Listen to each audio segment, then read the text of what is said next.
నమస్తే, నా పేరు డాక్టర్ నీరజ. నేను ఈరోజు చెప్పాలనుకుంటుంది మన బాడీకి ఎంతో అవసరమైన విటమిన్ B12 యొక్క లోపం గురించి అన్నమాట.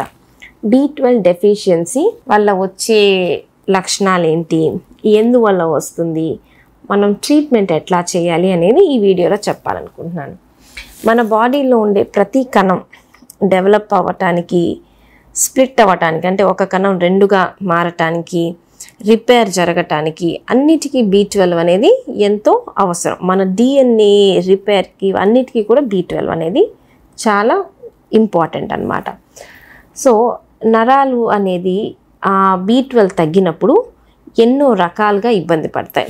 మనం కామన్గా చూసేది ఏంటి అంటే అలసట, ఐదర్ రక్తం తగ్గడం వలనో నరాల వీక్నెస్ వలనో, కానీ అలసట అనేది చాలా కామన్గా చూస్తాం B12 తగ్గిన వాళ్ళు. ఇది కాకుండా ఇప్పుడు మన చేతల్లో కాళ్ళల్లో ఉండే నరాలు వీక్ అయిపోవడం వల్ల తిమ్మిర్లు, సూదులు గుచ్చుతున్నట్టు అనిపించడం, జుమ్ అనిపించడం ఇట్లా అనేది ఉండొచ్చు కొంతమందిలో, అరచేతుల్లో అరకాళ్ళలో అన్నట్టు.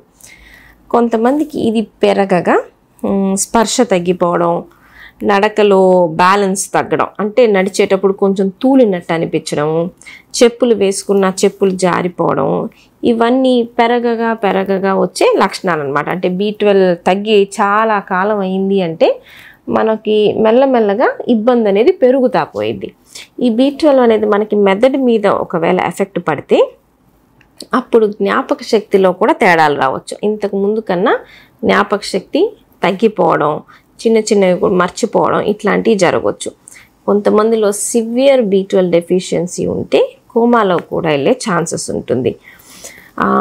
కంటి చూపు అనేది కూడా B12 అనేది చాలా ఇంపార్టెంట్. చూపు తగ్గడం కూడా దీని యొక్క లక్షణం. సో B12 తగ్గితే కంటి నరాలు, మెదడి నరాలు, వెన్నుపూస నరాలు, చేతుల్లో కాళ్ళలో ఉండే నరాలు అన్నిటి మీద ఎఫెక్ట్ చూపించవచ్చు. ఇదే కాకుండా రక్త కణాలు తగ్గిపోతాయి అన్నమాట. అంటే మన హీమోగ్లోబిన్ తగ్గుతుంది, మళ్ళీ కణాల సైజ్ కూడా పెరుగుతుంది. మెగలోబ్లాస్టిక్ అనీమియా అంటాం అన్నమాట. సో బోన్ మ్యారోలో బ్లడ్ ప్రొడక్షన్ అనేది ఫాల్టీగా తయారవుతుంది. సో ఇది ఎందువల్ల వస్తుంది ఈ B12 డెఫిషియన్సీ అంటే రెండు కారణాలు. ఒకటి, మన డైట్లోనే విటమిన్ B12 లేదనుకోండి, మనం తీసుకునే ఆహారంలో B12 సరైన మోతాదులో లేకపోతే మనకి B12 డెఫిషియన్సీ రావచ్చు.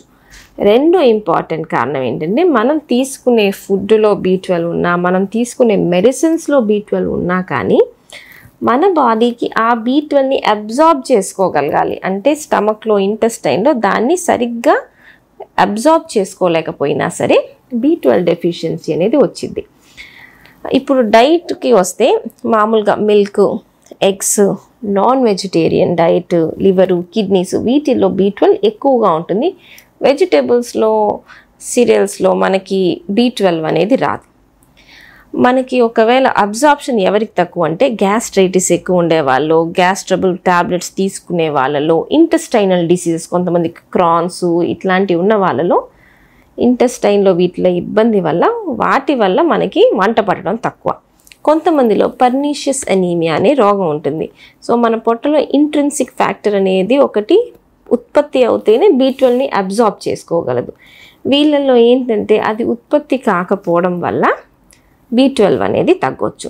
సో ఇప్పుడు మనకి డైట్లో B12 తక్కువ ఉంటే మనం టాబ్లెట్స్ రూపంలోనో డైట్ని మెరుగుపరచడంతోనో మనం B12ని ఈజీగా ఇంప్రూవ్ చేసుకోవచ్చు.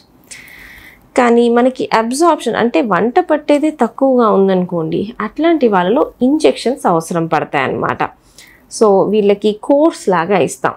రోజుకు ఒక ఇంజెక్షన్ కొన్ని రోజులు, తర్వాత వారానికి ఒక ఇంజెక్షన్, తర్వాత నెలకు ఒక ఇంజెక్షన్.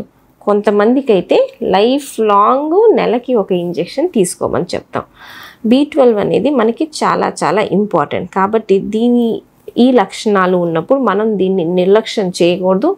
ట్రీట్మెంట్ ఎంతకాలం అవసరమో ఖచ్చితంగా కోర్స్ మొత్తం మనం మెడికేషన్స్ వాడుకొని జాగ్రత్తగా ఉండాలి. Thank you.